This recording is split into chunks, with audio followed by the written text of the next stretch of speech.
Madam Chair, I have a recess. Okay, we're going to take a 5-minute recess, everybody. Recess, thank you.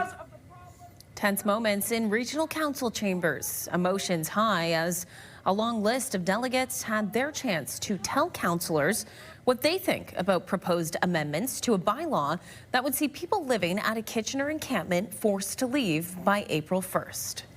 Good afternoon. Thanks for joining us here on CTV News at 5. The region says it needs the area cleared for a massive transit hub construction project. And they have said they will help those living there find alternative housing. But delegate after delegate last night told councillors they're not happy with how it's all being handled. CTV's Spencer Turcotte reports.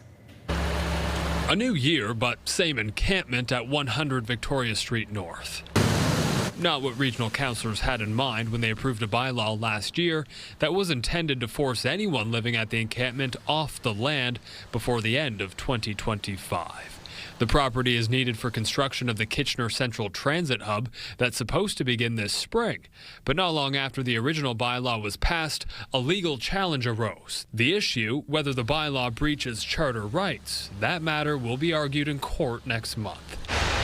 In the meantime, the region is looking to make changes to that original bylaw. Staff recommending that the date when people would have to vacate the property be moved to April 1st, 2026, and scrapping a fine of $5,000 for those who do not leave.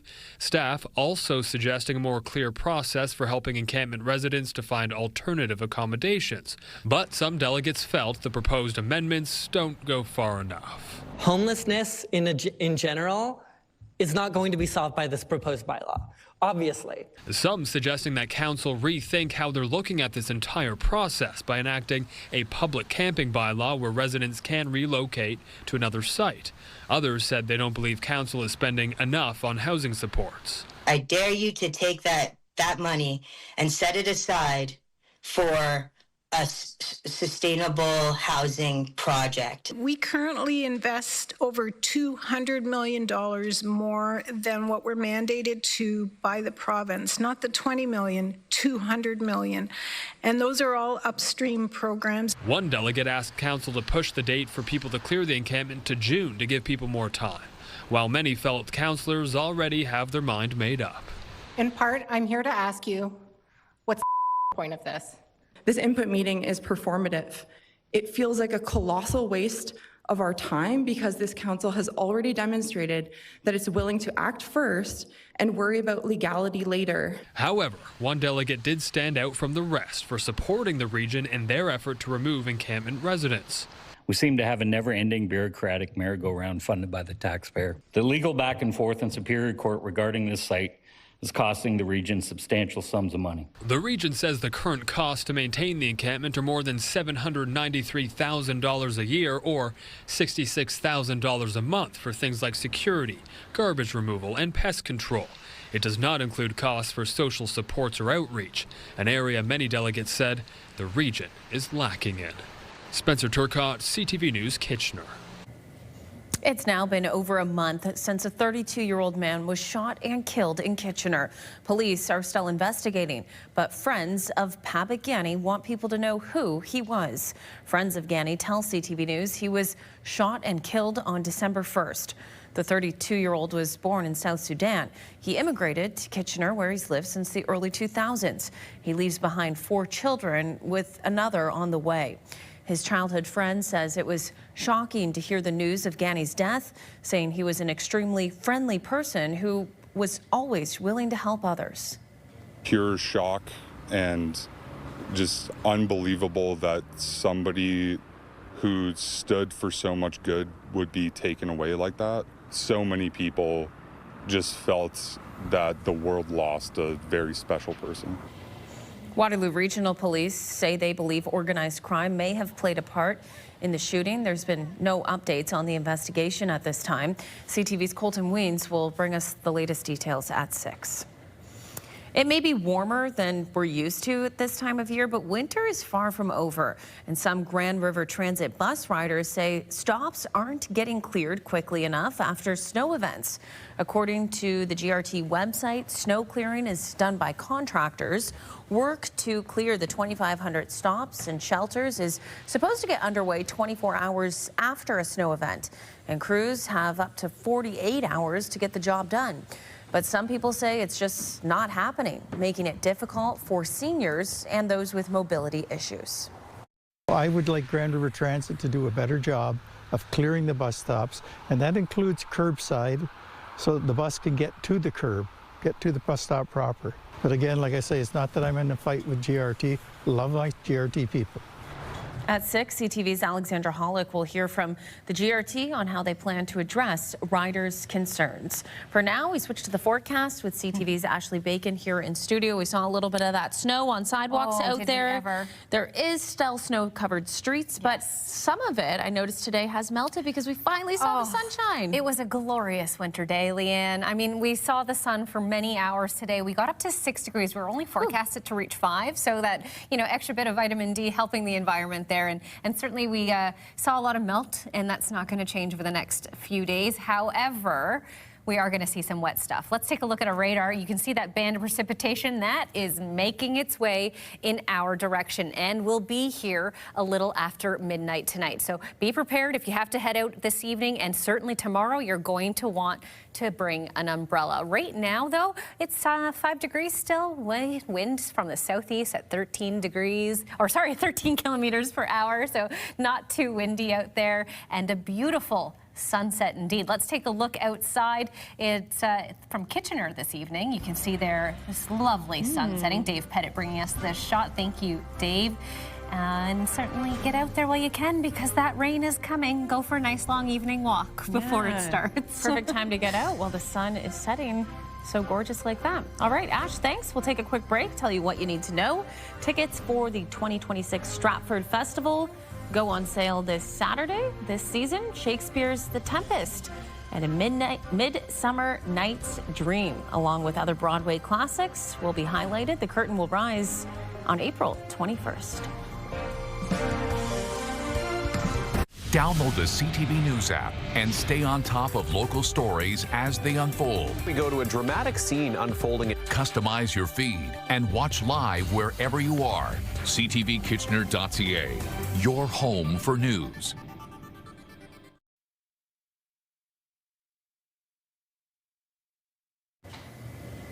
As we kick off 2026, New Year's resolutions are coming into play, and people sometimes make them surrounding their health.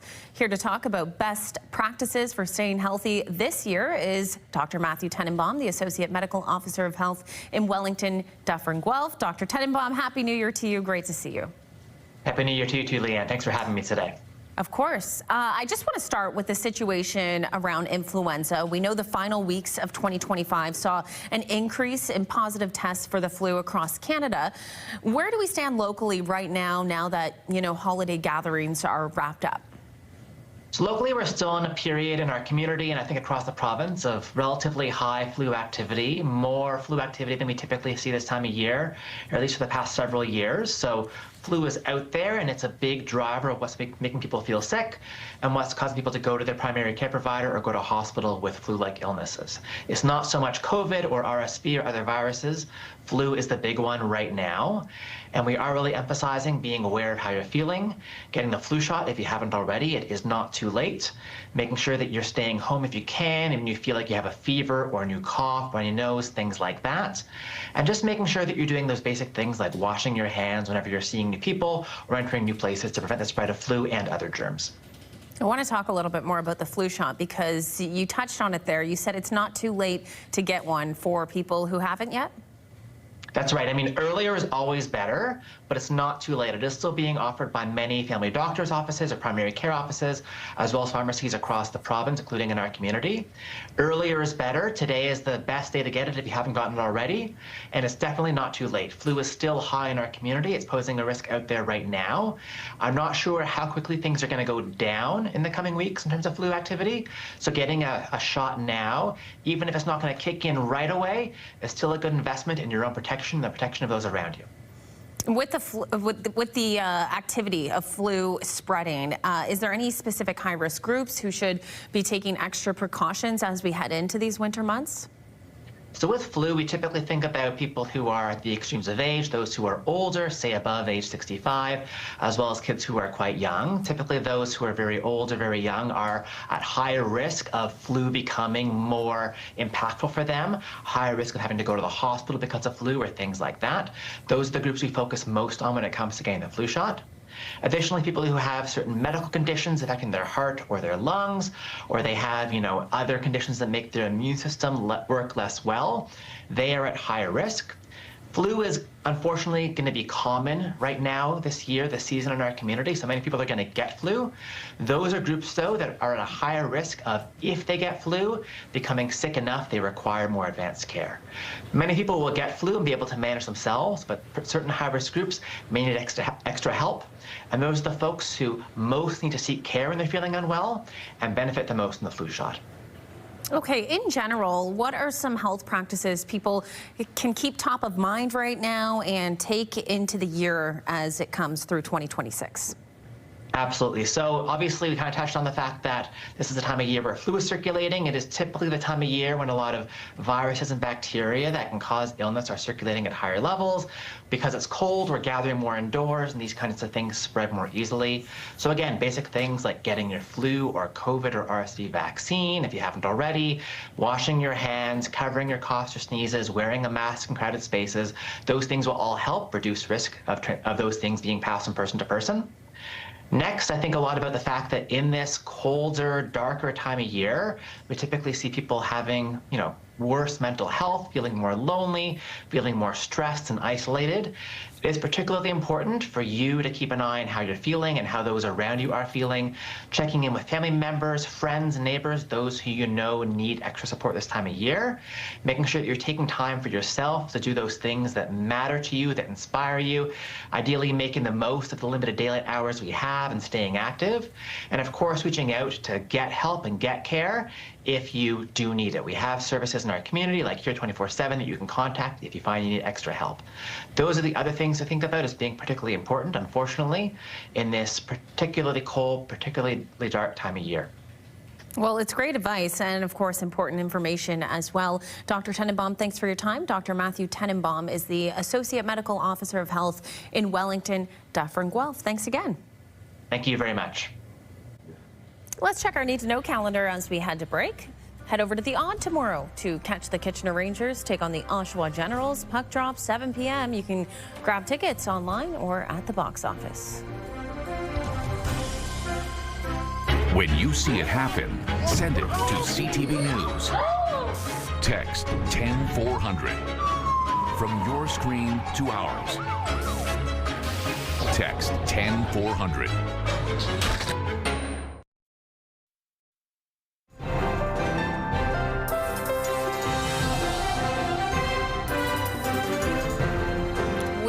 Waiting for what feels like weeks to see the sunshine, and today it finally appeared. Honestly, the way we've been living with no sun, I kind of forgot what it felt like to see some vitamin D. It was so soul uplifting to just stand out into it for a few minutes, and that's not a bad thing about winter. We just haven't seen the sun a lot this winter. Normally we have a bit of a break here and there, but the snow has just been so consistent, really, since the start of winter. We just haven't caught a break, and you know what? Today was it, because unfortunately, Leanne, we're in for it. Well, I went outside this afternoon in just a sweater. I know, same. It's amazing. Same. I went for a little loop on my afternoon, and it was great. Let's take a look outside, though. That sun is still just setting. Of course, sun setting after 5 o'clock now, so we're going to get a little bit of daylight every day, which is good news if you're like Leanne and I and love to be out in the sun as much as we do. I hope you guys are having a wonderful Thursday and got out to enjoy it because, well,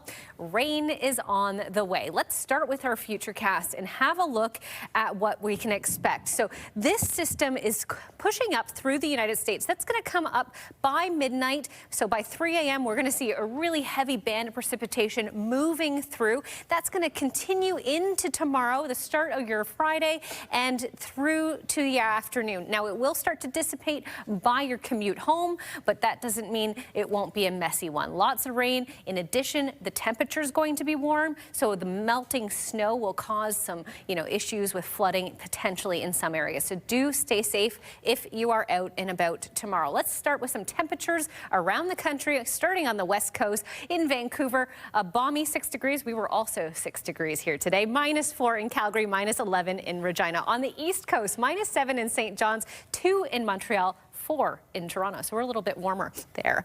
Right now, we're still sitting at 4 for our region. Right now, this time of year, -3 is our normal, so well above seasonal conditions. That's going to continue overnight, just going down to 3 degrees, so that melt continuing, especially as the rain starts. Overnight, we're looking between 10 and 15 millimeters of rain. Tomorrow, another 5 or so. Temperatures around 9 degrees. However, with the rain, it's not going to feel as warm as it did today with that beautiful, beautiful sunshine.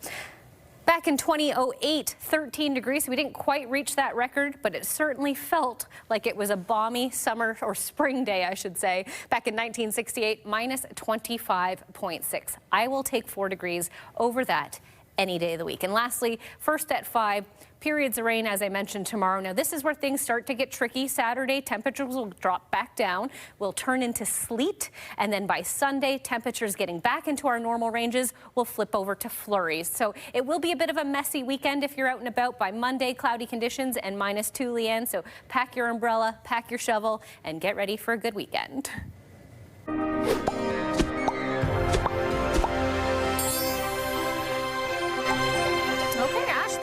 Let's take a look now at what is trending. Katy Perry has earned more than a lifetime of memories.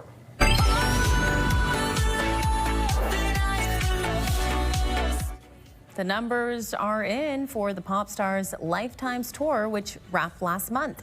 She raked in $134 million US in ticket sales. The tour included a total of 91 shows across North and South America, Asia, Australia, and Europe. Okay, still ahead on CTV News at 5, the marriage proposal that didn't go off without a hitch. Find out what happened when a Michigan man tried to propose to his girlfriend on a suspension bridge, but didn't manage to hold on to the ring. We'll have that story coming up next. But before you go to break, here's what you need to know. Check out some of the best curling in the country this week in Elmira. The Ontario Men's and Women's Curling Championships taking place at the Woolwich Memorial Centre. It runs until the 11th. Tickets can be found online. Kids 12 and under are free. Stay with us. We'll be back after this break.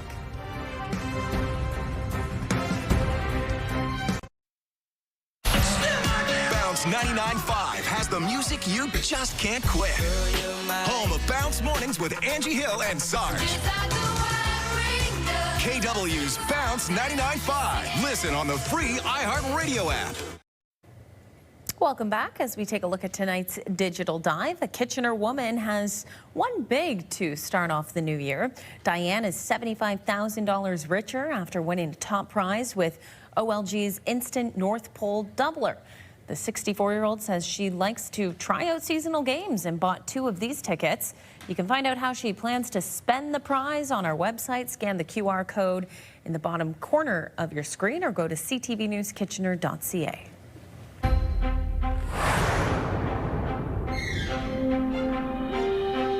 Here's the final 5 stories we are keeping an eye on today. An 81-year-old man was taken to hospital after a crash involving 2 SUVs in Waterloo. Regional police were called to Lexington Road near Andale Road yesterday afternoon. The 81-year-old man was driving one vehicle. He was taken to hospital with serious injuries. Police say there were 3 people in the other SUV. None were hurt. A section of Lexington Road was shut down for the afternoon for that police investigation. Canadian Airlines pulled back in a big way from the U.S. over the past year and boosted flight volumes elsewhere. Figures from aviation data firm Cirium show carriers increased service to the Caribbean and South America, with Air Canada up 20% and WestJet up 81% year over year. Experts say political tensions and U.S. trade policies have dampened Canadian demand for U.S. travel, forcing airlines to compete more heavily in other markets. Airlines show no sign of a rebound, with schedules indicating a further 15% drop in cross-border flights early this year. Well, you may have noticed new labels on items at the grocery store indicating whether items are high in things like sugar, saturated fat, and sodium. The labels are the result of new Health Canada regulations. However, there are exemptions to the new regulations. Things like fresh fruits and vegetables, as well as fresh meat and poultry, do not require these types of labels. A new hydrogel is making personal hygiene products greener. It's thanks to a plant-based material developed by University of Waterloo researchers, which absorbs the same way as the materials used in personal hygiene products. But the unique thing about this new material is it breaks down in months, not centuries. The problem we have, they are all made from synthetic polymers. After you use them, you cannot recycle them, so it has to go to the landfill, which will take more than 450 years to degrade. At 6, CTV's Spencer Turcotte will tell us more about how this could all make for a greener future. And finally for us, a marriage proposal is supposed to be unforgettable, but not for this reason. One groom-to-be popped the question on a suspension bridge in Michigan, but the ring slipped right through his fingers, falling 30 meters below. I was in complete shock. I can't believe I did that. All that money was, oh my God. I just ruined her proposal. I just laughed because this was such a Trevor thing to do. I think I was just more or less like, oh crap, what do we do next? Oh my. Trevor Van Camp had been planning to propose to his now fiancee, Danielle Jenkins, for more than a year on a sky bridge at this Michigan resort. Well, when things didn't go according to plan, they searched for the ring for a few hours before going home empty-handed. However, a resort employee came to the rescue using a metal detector to track it down and return it to the couple. So clearly a happy ending, and most certainly a proposal they surely will never forget. All right, we'll leave it there. We will be back at the top of the hour with your next local news. For now, over to CTV National. Thanks for watching. Have a good night.